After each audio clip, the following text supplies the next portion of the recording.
Rádio Novelo. Novelo.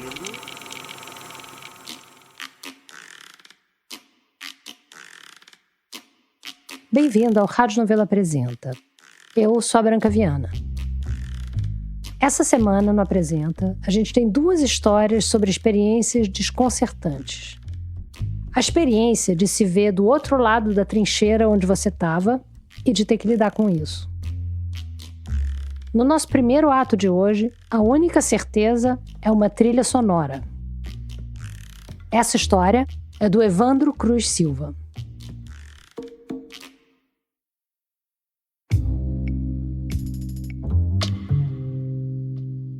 Eu sou um homem negro, sou escritor e acadêmico. No ano passado, eu virei doutor em Ciências Sociais. E virar doutor para alguém como eu não foi fácil. Eu cresci nos anos 90, na periferia da Baixada Santista, em São Paulo. Era um lugar violento. Uma viatura da polícia militar ficava parada na frente da minha escola o dia inteiro, e não era à toa. A primeira vez que eu vi uma arma foi dentro dessa mesma escola. Um colega decidiu levar um revólver para a sala de aula para intimidar um outro menino, que passou o mês inteiro batendo nele. A gente estava no fundo da sala, ele abriu a mochila e me mostrou. O meu pai era motorista de ônibus. Ele teve até um treinamento especial para poder sair do veículo quando o pessoal do crime botava fogo no carro. Poucas coisas são mais marcantes do que ver um ônibus pegar fogo na frente da sua casa. Eu já vi alguns. Meu pai trabalhava muito. E a minha criação mesmo quem fez foi minha mãe, que é evangélica e muito resguardada. A minha infância se resumia a ir da escola, ir para casa, da casa para a igreja e só. Era um jeito deles de me proteger de um mundo hostil, mas que, ao mesmo tempo, estava com os braços abertos para me receber. O mundo do crime.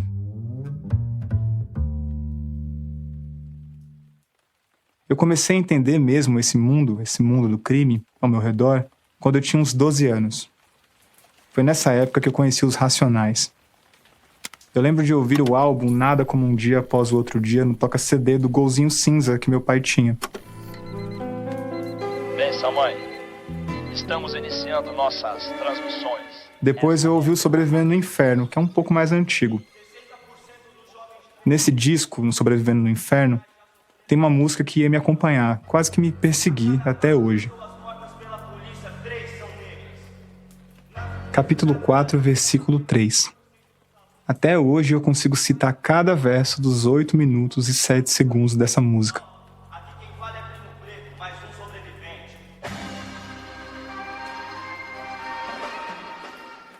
O eu lírico é um cara paulistano, periférico e pobre que observa os caminhos que estão abertos pelos caras como ele.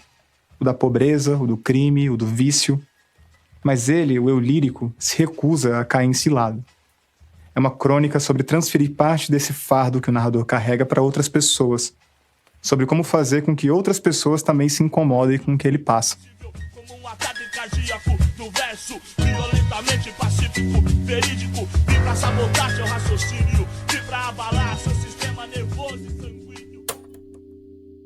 Racionais é um acontecimento existencial na minha vida. É mais do que uma trilha sonora. Vira e mexe eu uso as músicas e as letras deles para tentar organizar alguma coisa na minha cabeça. Terminei um namoro? Dou play numa música. Tô desmotivado? Dou play em outra música. Isso está longe de ser uma exclusividade minha. É só você ir num show dos Racionais para entender como os 4 pretos mais perigosos do Brasil são mais que um mero grupo musical. Eles me deram o mapa e o escudo para sobreviver ao meu próprio inferno. Eu era um moleque pobre, com toda a chance de não ir longe, de não cruzar a ponte para lá, como eles dizem numa outra letra. Mas eu consegui. Eu entrei num mundo onde gente que nem eu não era tão bem-vinda até pouco tempo atrás. Se não fossem as cotas, talvez eu nem conseguisse dizer que hoje eu sou doutor. Mas eu não virei as costas para a realidade de onde eu vim. Para virar o doutor Evandro, eu passei anos pesquisando violência urbana, tráfico, polícia. E se eu tivesse que resumir as minhas bandeiras em 2 frases, elas seriam assim. 1. Sempre que eu posso, eu defendo o direito das pessoas negras. 2. Se eu pudesse, eu acabaria com a existência da polícia.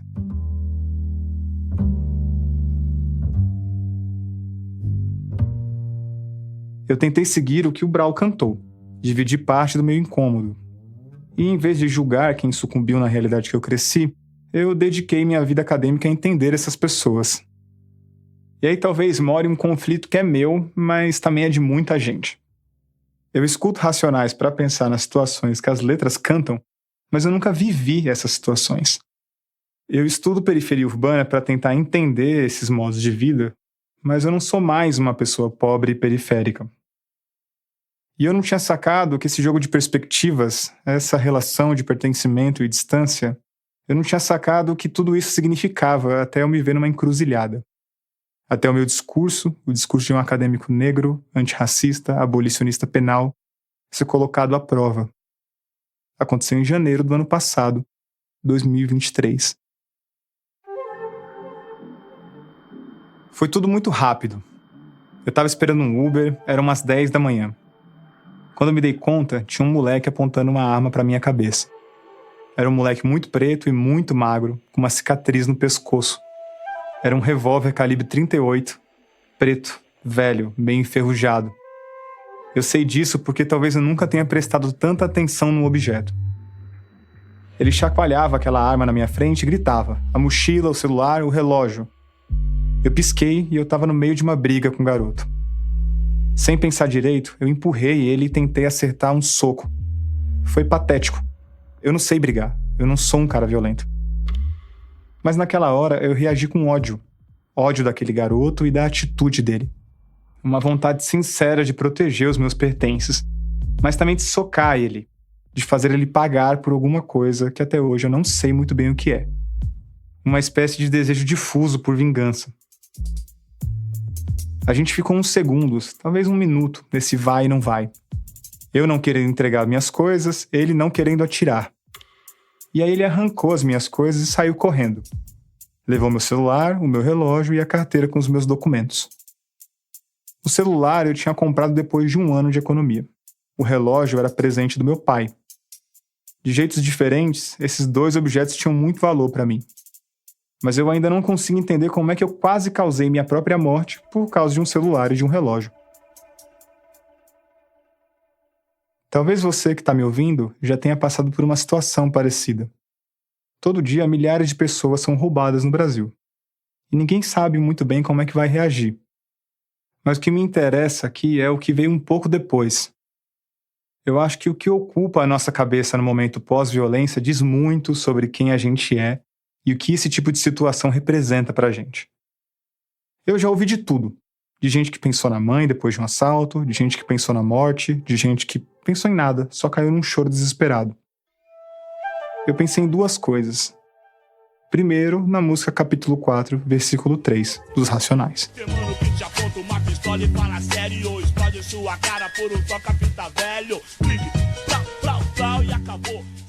Em seguida, eu pensei na pergunta. E agora? Eu vou defender o moleque preto com a arma na mão que acabou de me assaltar? E a quem eu vou recorrer, se não a polícia?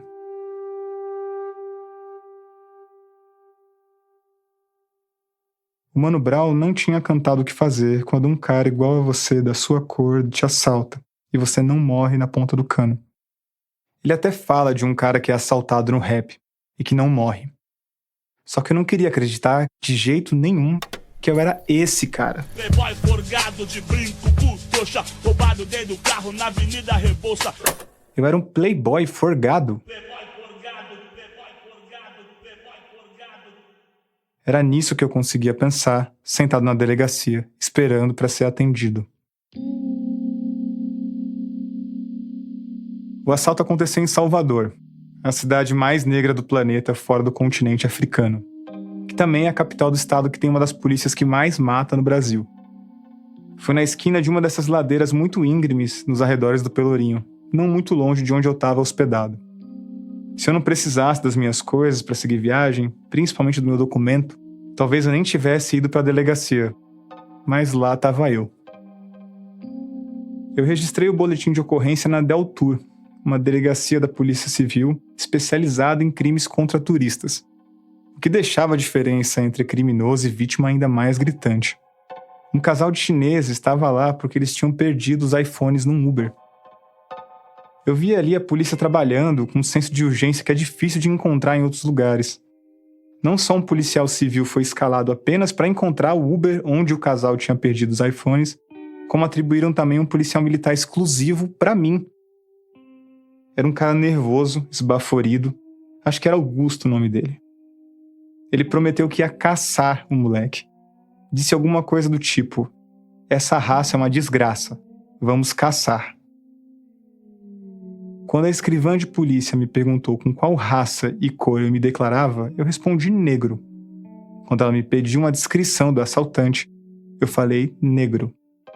E se ela me perguntasse qual era a cor do PM esbaforido, eu ia falar negro. Mas ali, para cada um de nós três, ser negro tinha um significado muito diferente. Aquele garoto magro que tinha apontado a arma para mim, com certeza não me consideraria um dos seus. Para ele, eu era um playboy distraído numa esquina. Pro policial, o moleque retinto que ele ia caçar também não estava entre os seus. Ali, ninguém era irmão de ninguém. Quando eu estava quase acabando o meu depoimento, um outro policial chegou na delegacia. Ele estava segurando um garoto muito magro e muito preto. E me perguntou se era aquele o assaltante. Parecia que ele estava só esperando eu dizer um sim. Horas antes, eu estava com o cano de uma arma apontado para minha cabeça. Mas foi ali na delegacia onde eu me senti mais angustiado. Aquele moleque ali na minha frente, o policial dominando ele, a espera da resposta, o calor. Minha cabeça doía. O ambiente de uma delegacia é um negócio assustador. O papo lá dentro é que assusta. Se você entra na onda dos policiais, daqui a pouco você também tá nessa de caçar bandido. E se não acharem um assaltante, mas acharem outro moleque igual, tá ótimo. Foda-se, pega qualquer um aí. A realidade que me angustiava ali é que eu podia muito bem dizer sim, é ele, e me vingar do que tinha acontecido. Canalizar toda a minha raiva e todo o meu ressentimento numa denúncia falsa. Não era ele o assaltante, mas e daí? Não poderia ser? Eu não vou ser falso e dizer que essa possibilidade não passou pela minha cabeça. Com uma palavra minha, um garoto negro e pobre ia ser preso. Não ia ser novidade. Pessoas negras são alvo de falsas acusações todo dia, seja por engano, seja por vingança. No fim das contas, eu falei a verdade. Não, não é ele. O garoto que me roubou era mais novo, mais alto, tinha uma cicatriz no pescoço, estava com outra roupa. Nada batia, só a cor. O policial pareceu não gostar da resposta. Acho que ele ficou meio decepcionado.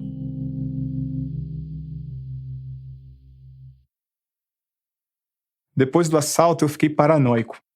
As ruas agora estavam parecendo mais perigosas.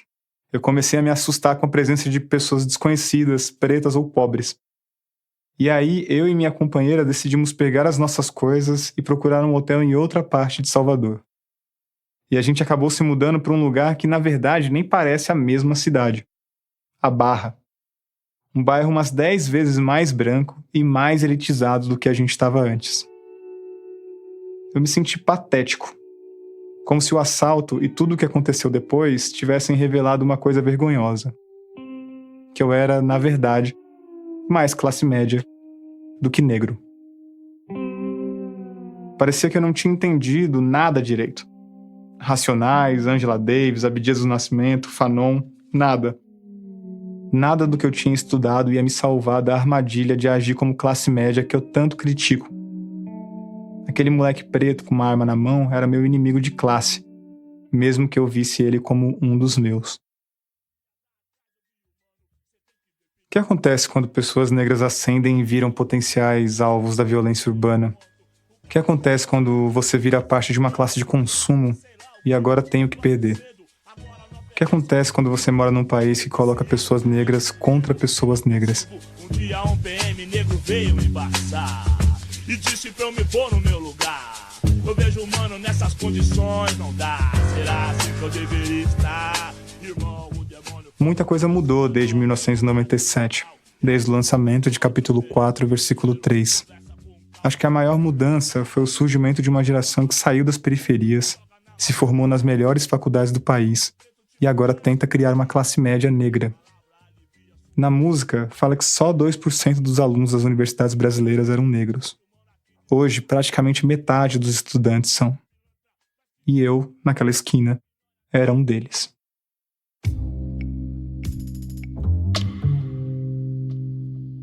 Quando eu publiquei o meu primeiro texto sobre essa história, que saiu ano passado na revista Serrote, várias pessoas vieram me contar que se identificaram com o que eu tinha sentido.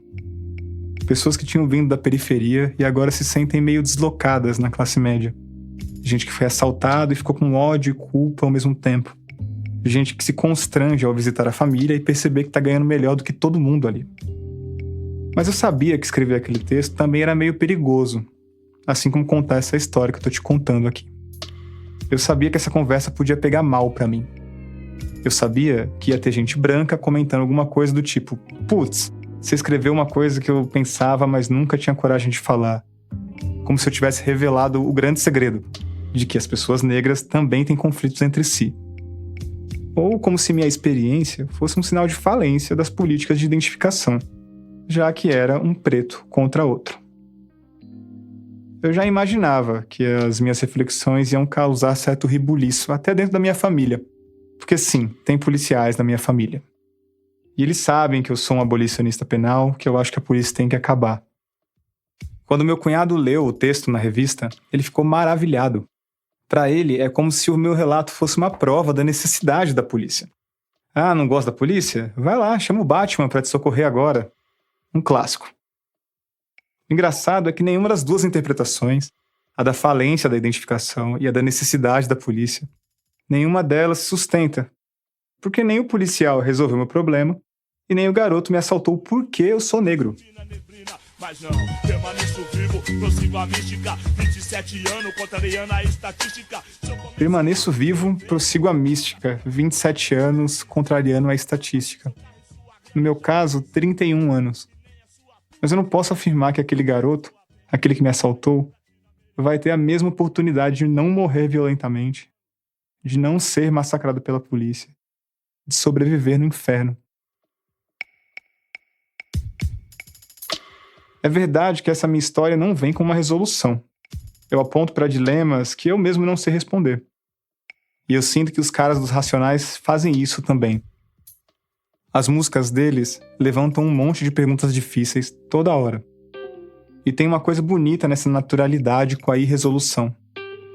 Tem uma humildade de entender que a maioria das perguntas importantes não tem resposta, mas que isso não é motivo para não fazer essas perguntas.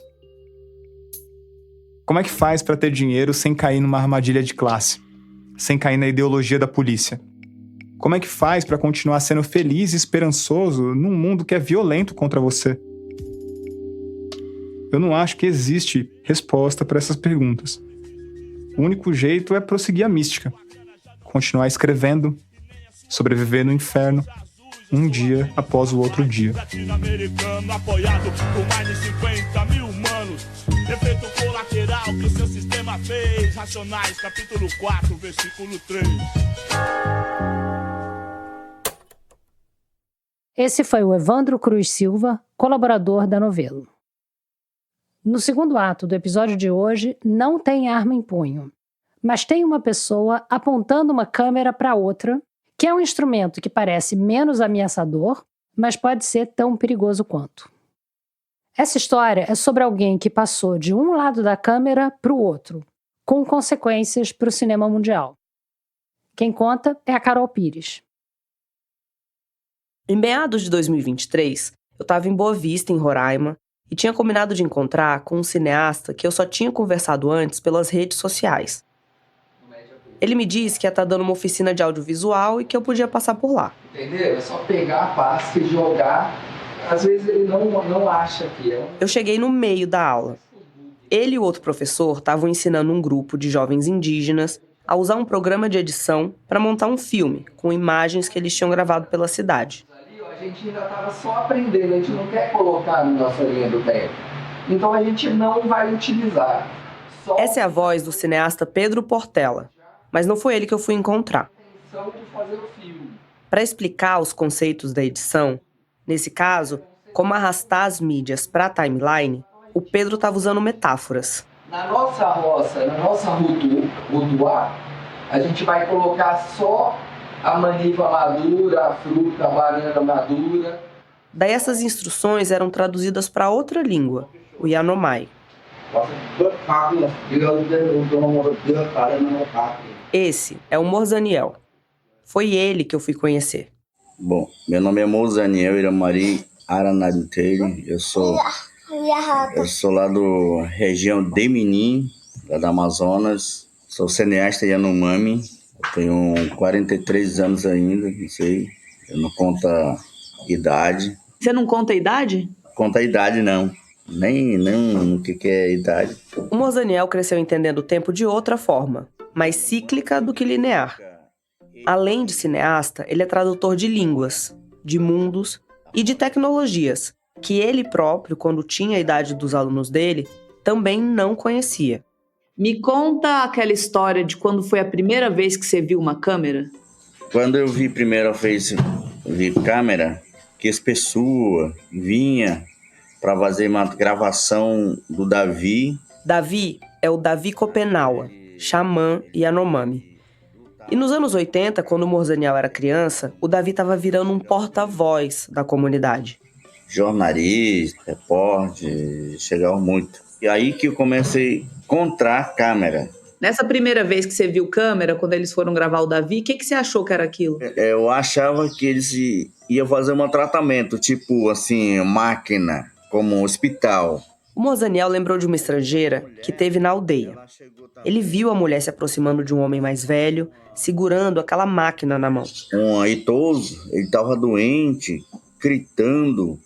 Aí ela chegou, bateu foto. Se uma pessoa está em sofrimento e outra chega bem perto dela com uma máquina esquisita, até faz sentido supor que aquilo é para curar aquela dor. Eu pensava que ela estava fazendo um tratamento assim.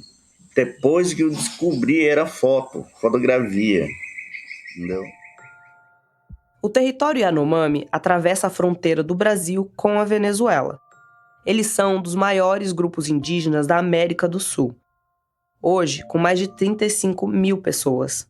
E eles viveram isolados durante muito tempo. Até meados do século XX, o contato dos Yanomami com os brancos, os Napepe em Yanomai, era limitado a uns quantos extrativistas, agentes da FUNAI, aqui e ali algum militar ou missionário. O próprio Davi Copenaua ganhou esse nome bíblico, Davi, e aprendeu português com missionários norte-americanos que evangelizaram a comunidade dele nos anos 60. A filha de um daqueles pastores levou sarampo para a aldeia, e uma epidemia matou a maior parte dos parentes do Davi. Daí, adolescente e órfão, ele se mudou para outra região, para trabalhar num posto da FUNAI. E nos anos 70, ele se casou com a filha de um pajé e se mudou para a comunidade dela, a comunidade Watoriki, que é justamente onde o Morzaniel nasceu. Foi nessa época que o Davi começou a ter contato com antropólogos e nhongueiros, que depois iam ajudar ele a liderar o movimento pela homologação do território Yanomami. E as câmeras vieram junto. A primeira lembrança do Morzaniel de uma câmera era aquela mulher estrangeira. A segunda é de um cara jovem de São Paulo. Ele trouxe a câmera grande e a TV. Aí ele gostava muito de Yanomami, né? Ele ficou amigo com meu pai. Esse cara pediu para acompanhar o pessoal no mato durante uma caçada. Aí ele começou a gravar. Quando a gente corria assim atrás dos animais, caças, ele corria atrás. De novo, o Morzaniel não entendia direito o que aquele cara estava fazendo. Ele ficou mais impressionado com o fato do cara conseguir acompanhar a corrida, carregando um negócio tão pesado. Depois de um tempo, esse cara sentou e chamou o Morzaniel para ver o que ele tinha feito. Quando ele fez play, aí apareceu a imagem correndo, as pessoas gritando. Deu um nó na cabeça do Morzaniel. Por quê? Nós estamos sentados aqui, nosso ser humano está lá dentro. Como que ele conseguiu? Para os Yanomami, a nossa imagem, a nossa Pei Utepe, é parte da gente. Essa imagem é o que sai do corpo durante o sonho e voa para longe, para percorrer este e outros mundos. Então os mais velhos vinham com muita desconfiança isso de gravar uma imagem numa câmera e jogar para dentro de uma TV. Nossa imagem, assim. Outras regiões eles não aceitam para fazer imagem com criança recém-nascida. Eles falam que a câmera puxa a alma dela, fica doente. Também quando a pessoa com doente não pode filmar, porque o câmera ele puxa do espírito, ele puxa de alma. Essa intuição é antiga e ela foi registrada por pesquisadores de vários povos ao longo dos séculos. Antes da invenção da fotografia, tinha gente que às vezes se recusava a posar para retratos pintados ou desenhados. E dá para entender, porque independente do seu sistema de crenças, ceder sua imagem a alguém é ceder uma forma de poder. Agora, uma parte de você pode ser manipulada, duplicada, passada de mão em mão, usada para coisas que você não faz a menor ideia e talvez nem compactue. Inclusive, muitas dessas primeiras imagens de povos indígenas mundo afora eram usadas para reafirmar teorias racistas da suposta supremacia dos brancos. No Brasil, nos anos 70, a ditadura militar começou a construir a BR-210, conhecida como Perimetral Norte. Depois, dezenas de milhares de garimpeiros invadiram o território Yanomami para roubar ouro. Espalharam violência, gripe, sarampo, tuberculose. Em 7 anos, 20% dos Yanomami morreram.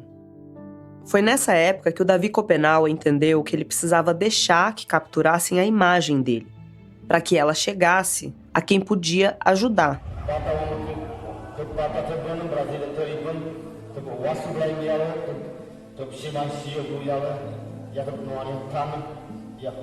Esse é o Davi, no filme Davi contra Golias, de 1993, denunciando em Brasília o massacre de Hashimu, quando garimpeiros mataram 16 Yanomami, a maioria mulheres e crianças, a tiros e golpes de facão. Ele diz assim: "Eu viajei até aqui porque tô com raiva. Estou em Brasília para falar duro com esses chefes dos brancos que não dão bronca nos garimpeiros e naqueles que os mandam invadir nossas terras e matar nosso povo." O Davi começou a viajar ao mundo e também a receber equipes internacionais no Atoriki.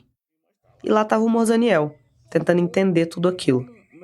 Depois daquele dia, quando o cara filmou a caça e ele se viu dentro da câmera, ele foi perguntar para um antropólogo que ele conhecia, o Bruce Albert. O antropólogo. Aí eu comecei a perguntar, por que eles estão gravando essas pessoas? O cara veio aqui, ele filmou, ele levou imagem, está lá a máquina. Ele começou a explicar, não, isso aí é câmera, eles gravam para formar filme, para mostrar quem não conhece de vocês. Esse é uma arma para vocês, a luta de vocês. Aí que eu comecei a entender. Na verdade, foi mais do que entender. Porque se antes o Morzaniel já tinha ido parar dentro da câmera, agora era a câmera que tinha entrado na imaginação do Morzaniel. Aí eu comecei a sonhar com câmera. Os sonhos são uma forma de linguagem muito importante para os Yanomami, mais até do que em outras culturas. Os sonhos são tão ou mais importantes que aquilo que é vivido fora deles.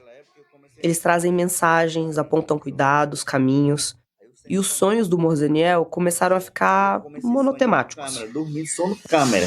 Aí eu cortava, cadê minha câmera? Cara, eu tava com câmera, cadê? Cara, eu quero câmera. O Morzaniel ainda não falava português nessa época. Como era a câmera em Yanomami? Você falava câmera mesmo? O câmera, a gente chamava Shakioraka. A gente chama até hoje. Shakioraka? Shakioraka. Que significa o quê? Mel de abelha. Mel de abelha? Por quê? Porque assim, tem uma caça de mel de abelha, é grande, é igualzinho. O Morzaniel começou a aprender português no final dos anos 90, começo dos anos 2000, quando o Davi Copenau conseguiu construir uma escola na aldeia com financiamento de uma fundação internacional. Mas o Morzaniel começou a ficar fluente mesmo quando ele foi para Boa Vista, capital de Roraima, acompanhar o pai, que precisou fazer um tratamento de saúde.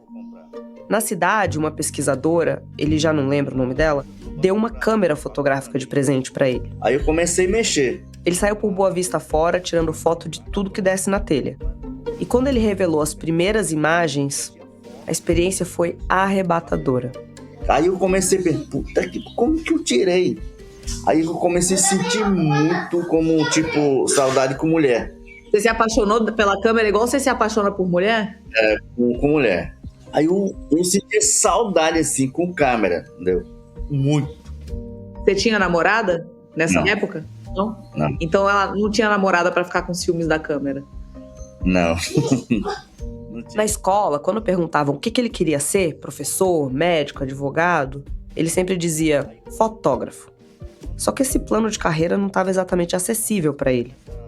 E ainda por cima chegou uma hora que a câmera fotográfica dele quebrou. Na época eu trabalhava também como agente de saúde. Aí eu sonhando, rapaz, eu tô sonhando, cadê meu câmera? Rapaz, eu acho que um dia eu vou conseguir o meu câmera. Em 2010, o projeto Vídeo nas Aldeias reuniu indígenas de várias etnias para uma oficina em São Gabriel da Cachoeira. 3 vagas foram destinadas para os Yanomami, e uma delas ficou para o Mozaniel, claro. Cara, eu comecei assim, rapaz, eu acho que hoje eu vou pegar a câmera na minha mão. Aí eu perguntando ao Pedro, eu vou receber, agora tem o câmera, tem aqui, você vai pegar. O instrutor dessa oficina onde o Mozaniel ganhou a câmera foi o Pedro, que você ouviu no comecinho do episódio, dando aula ao lado do Mozaniel. Meu nome é Pedro Portela, eu nasci em São Paulo, tenho 49 anos e sou documentarista, professor de cinema para povos indígenas. Então eu trabalhei já com mais de 30 grupos ao longo da vida e o Yanomami é um grupo muito especial que eu trabalho já desde 2010. O Pedro era da Associação Filmes de Quintal, que organiza um dos mais antigos festivais de documentário do país, o Fórum Doc. E em 2006, ele foi trabalhar no Vídeo nas Aldeias, que tinha começado nos anos 80, com antropólogos cineastas, o Van Sancarelli e a Virgínia Valadão, que estavam querendo devolver o poder da criação de imagem para as comunidades indígenas. E eles já tinham formado muitos cineastas de vários povos. Mas então, daí mesmo o Davi Copenau também não curtia essa ideia, né, de cinema em comunidade indígena e tal, né? Tinha uma resistência à tecnologia, né? Foi uma coisa do próprio Ailton Krenak, uma conversa muito longa aí para ele passar a permitir mais a entrada desses bens ocidentais, né, como a câmera na comunidade indígena. O Davi ainda estava meio reticente, mas deixou. E o Mozaniel se agarrou na oportunidade. Aí os professores começam a falar assim, agora vocês todos de Yanomami vão receber a cada kit de vocês. O que vinha no kit? Vinha filmadora, câmera digital, gravador digital, tripé, laptops para fazer digital, filme. Aí lá que eu comecei a pegar a câmera. Até hoje eu não parei, entendeu? Lá que eu comecei a pegar. Lá que eu comecei a casar e mulher. Você casou com sua câmera? Eu casei com o filmador. Rapaz, eu cuidava sempre. Até hoje eu cuido. Foi com esse kit que o Mozaniel fez o primeiro filme dele, A Casa dos Espíritos, que ganhou o prêmio de melhor filme, segundo o júri popular, na Mostra Aldeia SP. O filme já tem mais de 1 milhão de visualizações no YouTube.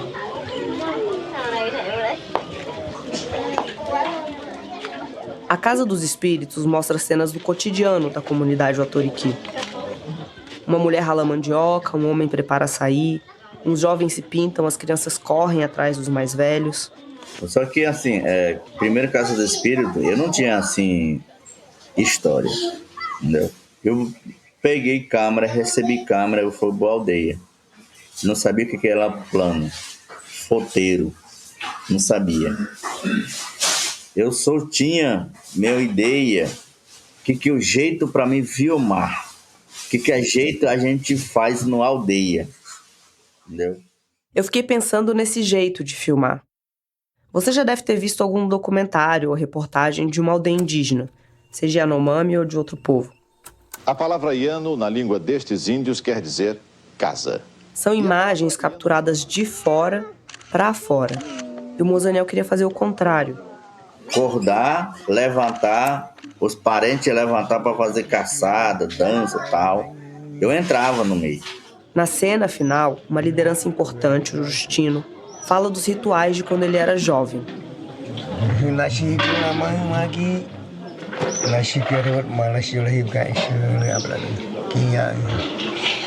Ele conta da saudade que ele tem, de como tinha mais alegria antes das mulheres da geração dele morrerem. Parece um relato simples, mas não é. Não é qualquer um que ia conseguir gravar uma liderança mais velha em vídeo, falando pra câmera, e menos ainda lembrando de pessoas que já morreram. Porque assim, você não pode tirar, nem eu não consigo tirar sem permissão. Eu não posso, tem regra dos Yanomami. Aí eles falam, essa imagem que você tá gravando, você vai levar pra onde? Você me tirou foto, minha foto não vai morrer. Eu morro, minha imagem vai ficar viva ainda. Na cultura Yanomami, não se pronuncia o nome de quem já morreu. E se existem fotos dessa pessoa que morreu, elas devem ser destruídas. O cinema do Morzaniel se adapta a tudo isso. Na montagem do filme, se aparece alguém que morreu depois de ser gravado, ele deixa de fora. Ele também toma cuidado para enquadrar a imagem sem cortar a cabeça de alguém, porque os mais velhos não gostam. E é sinal de respeito ouvir o relato completo de quem está falando. Então é mal educado colocar música por cima de um depoimento. O segundo filme do Morzaniel é um longa chamado Urihi Haromatimapé, ou Curadores da Terra Floresta, em português.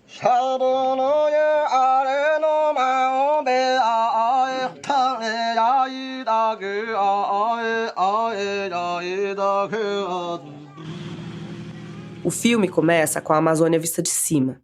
Um avião pequeno aterriza na aldeia do Morzaniel. Ela fica aos pés da montanha Otoriki, a montanha do vento.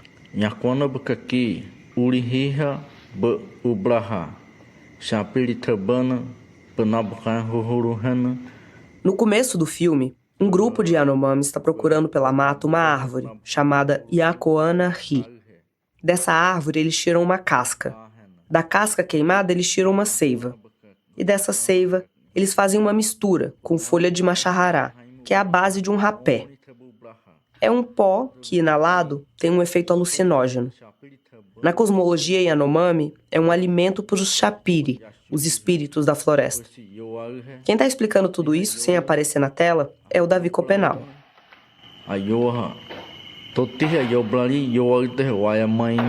Com o Yacoana pronto, outros indígenas mais velhos começam a pintar os corpos com urucum e genipapo e se adornam com penas de papagaio, cujubim e arara vermelha.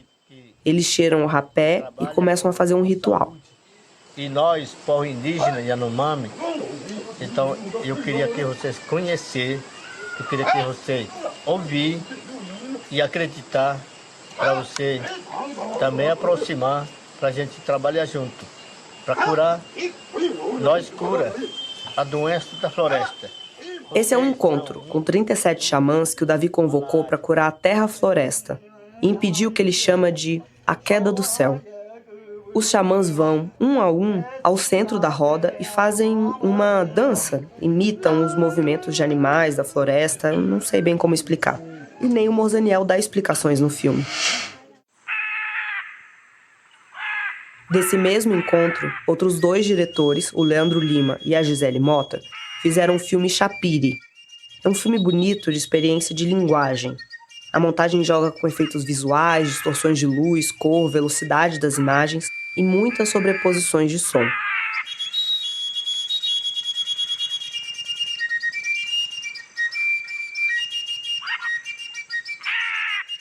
Os 2 filmes foram exibidos em 2014 para a comunidade Otoriki.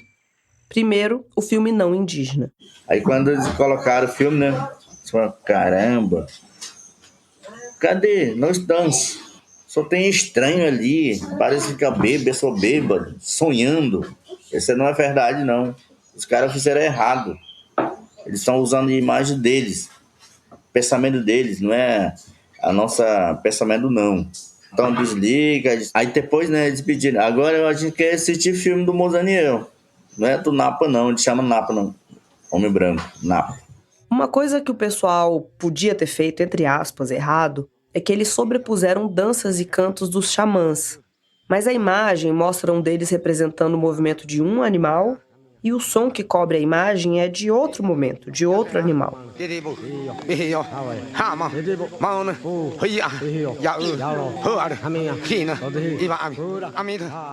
Há uma briga de representações que eles não gostaram.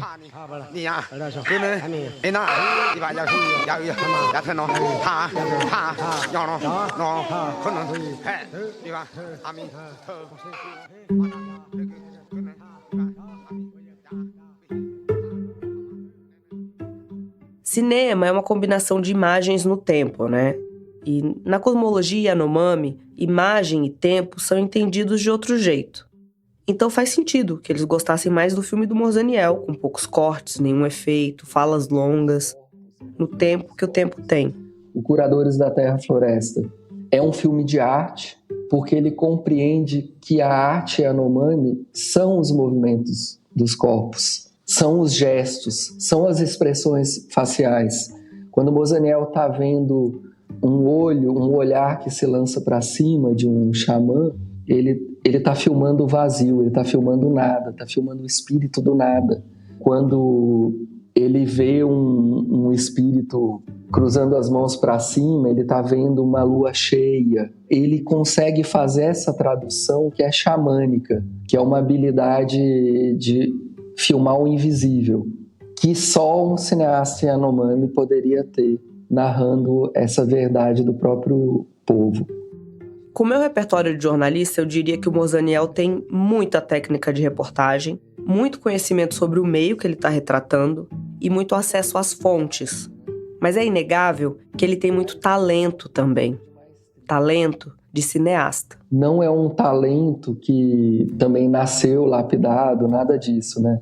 É um cineasta que ama assistir filme e olha os cineastas brasileiros que vieram antes dele, os não indígenas também. Adora o trabalho do Tacumã, também com o Icuro, os indígenas, não indígenas, mas com a mesma seriedade. Ele fala, como que esse movimento de câmera foi feito? Que genial que é isso, que genial que é aquela caçada do Curupira no Macunaíma. Ele fica assim, perplexo com aquilo até hoje, morre de dar gargalhada com aquilo. Ele pode assistir 30 vezes a mesma cena com a curiosidade de quem está assistindo pela primeira vez e aprendendo muito sobre esses movimentos, né, de câmeras. O último filme que o Morzaniel lançou se chama Marihi, A Árvore do Sonho, que ganhou um prêmio no Festival de Gramado, também foi exibido no Festival de Veneza, selecionado para a pré-lista do IDA Awards da International Documentary Association, o único curta representando o Brasil. A voz, mais uma vez, é do Davi Copenau. De um filme para o outro, dá para ver um amadurecimento no enquadramento do Morzaniel. Ele também explora mais. Foca em contornos e sombras, filma em contraluz, faz mais planos em movimento. E essa linguagem encaixa perfeitamente no que o Davi está falando por cima das imagens. Que quando as flores da árvore Mari surgem, os sonhos também florescem. No final de Marihi, o Davi aparece pela primeira vez na tela, sentado, escrevendo num caderno, enquanto a voz dele, sobreposta à imagem, diz que ele espera que as palavras dele sejam traduzidas para as línguas dos brancos, para elas serem compreendidas por todos, para a gente ser mais sábio juntos. A experiência do Davi de ser porta-voz dos Yanomami fez ele ressignificar a gravação da própria imagem e até mesmo o significado da câmera. O próprio Davi coloca que tudo que foi tirado da terra, a própria câmera, né, ela foi roubada dos povos indígenas, né? Então, a própria máquina, ela é um roubo, né? Então, quando os indígenas pegam a câmera de volta, eles estão pegando de volta esse objeto que lhe foi furtado através do quê? Da mineração, né? Então, já que todos os elementos estão no fundo da terra dos Yanomami, não tem nada mais legítimo do que eles pegarem a câmera para eles de volta. Então, não tem nenhuma operação, a gente não está chegando lá com um objeto que é estranho para eles. Ele é só um pouco mais materializado na linguagem ocidental, né? Da tecnologia ocidental, porque imageticamente, dentro do imaginário indígena, eles possuem tecnologia muito superior O que ele diz é que a câmera é feita do material que foi roubado do território indígena. E eles já tinham uma tecnologia bem parecida, os sonhos.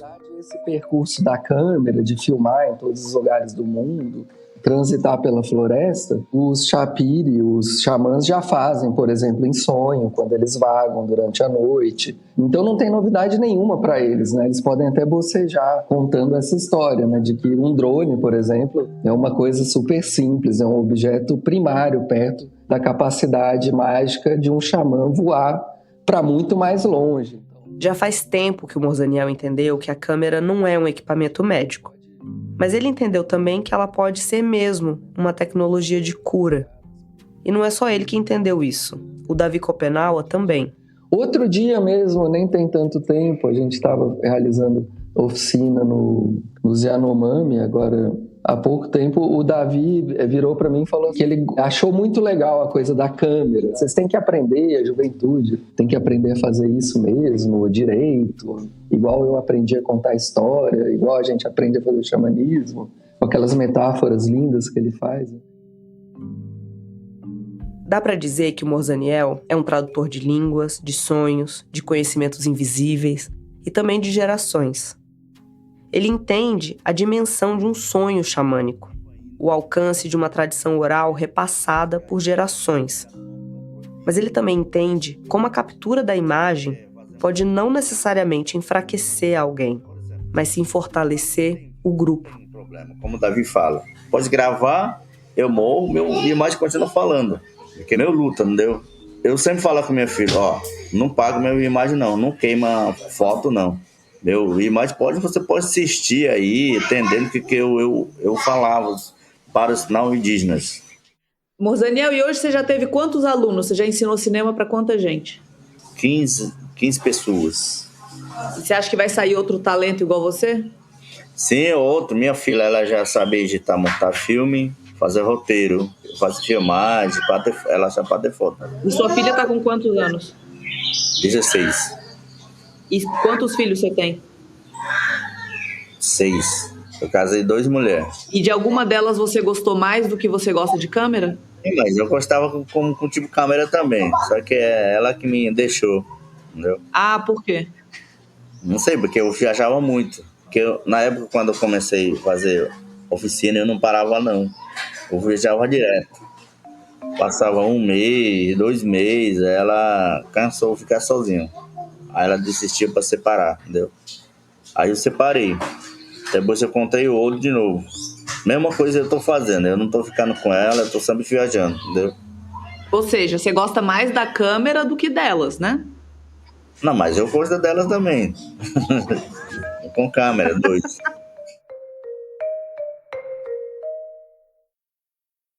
Essa foi a Carol Pires, produtora sênior da Novelo. Essa história foi produzida em parceria com o Brasil Lab do Instituto de Estudos Internacionais e Regionais da Universidade de Princeton, nos Estados Unidos, uma iniciativa acadêmica que considera o Brasil um nexo planetário vital. Conheça mais em brasillab.princeton.edu.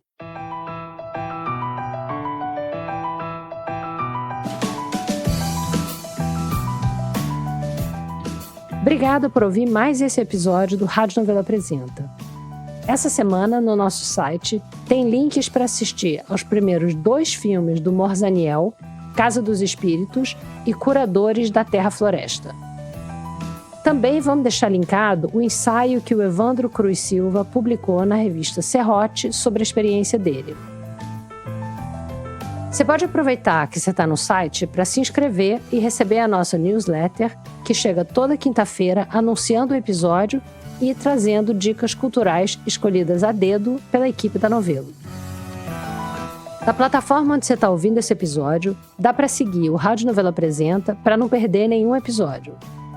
Você pode se inscrever no canal da Novelo no YouTube e seguir a gente no Spotify, no Apple Podcasts, favoritar na Deezer. E se você quiser falar com a gente, é só marcar @radionovelo no Twitter ou no Instagram, ou mandar o velho e bom e-mail para apresenta@radionovelo.com.br. O Rádio Novelo Apresenta é um original da Rádio Novelo. Tem episódio novo toda quinta-feira. A direção criativa é da Paula Scarpim e da Flora Thomson-DeVoe. A produção executiva é da Marcela Casaca e a gerência de produto é da Juliana Jäger. Nossos produtores sênior são o Vitor Hugo Brandalize, a Evelyn Argenta, a Bia Guimarães, a Sara Zobel e a Carol Pires. As produtoras da nossa equipe são a Bárbara Rubira, a Natália Silva, a Júlia Matos e a Ashley Calvo. A checagem desse episódio foi feita pelo Bruno Lima. Nesse episódio, a gente usou música original de Vitor Rodrigues Dias e também da Blue Dot. A mixagem é do Pipoca Sound. O desenvolvimento de produto e audiência é feito pela Bia Ribeiro. O design das nossas peças é do Gustavo Nascimento. A nossa analista administrativa e financeira é a Tainá Nogueira. E a nossa estagiária é a Isabel de Santana. Obrigada e até a semana que vem.